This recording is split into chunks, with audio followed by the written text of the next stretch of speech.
Hello दोस्तों, आज मैं आप सभी को एक कहानी सुनाऊंगी।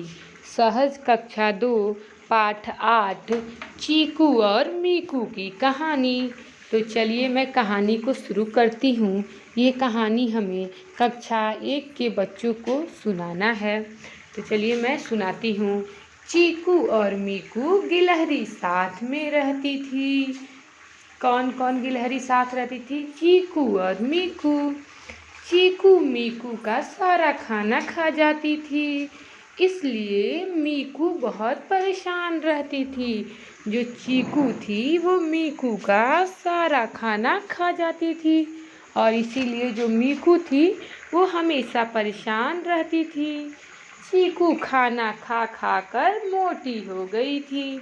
इतनी मोटी हो गई थी कि उससे चला भी नहीं जाता था। क्या होता था कि इतनी ज़्यादा चीकू मोटी हो गई थी कि वो चल भी नहीं पा रही थी। एक दिन चीकू को जोर से भूख लगी। किसको भूख लगी? चीकू को।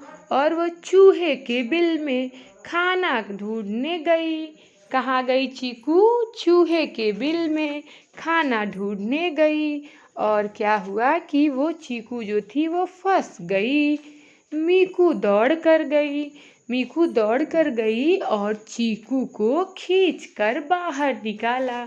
कैसे बाहर निकाला? खींच कर बाहर निकाला, क्योंकि जो मीकू थी वो पतली दुबली थी और वो बहुत ही अच्छे से दौड़ पाती थी, जबकि जो चीकू थी वो मोटी थी और वो अच्छे से कार्य नहीं कर पाती थी अपने मोटाई के वजह से।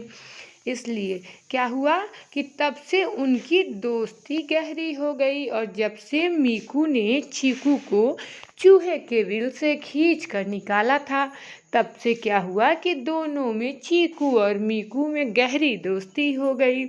अब वह मिलकर खाना खाने लगी और दोनों अब क्या करती थी कि मिल बांट कर खाना खाती थी और दोनों अच्छे से मज़े से रहती थी। तो बच्चों, आप सभी को यह कहानी कैसी लगी? बच्चे कहेंगे कि कहानी बहुत अच्छी लगी। कहानी सुनने के उपरांत हम लोग बच्चों से उनके शब्दों में, उनके भाषा में कहानी को सुनेंगे और इससे बच्चों का भाषा कौशल का विकास होगा। आप सभी ने अगर अभी तक मेरे चैनल को लाइक एंड सब्सक्राइब नहीं किया हो तो प्लीज़ मेरे चैनल को लाइक एंड सब्सक्राइब करें और वीडियो अच्छी लगे तो शेयर भी करें। धन्यवाद।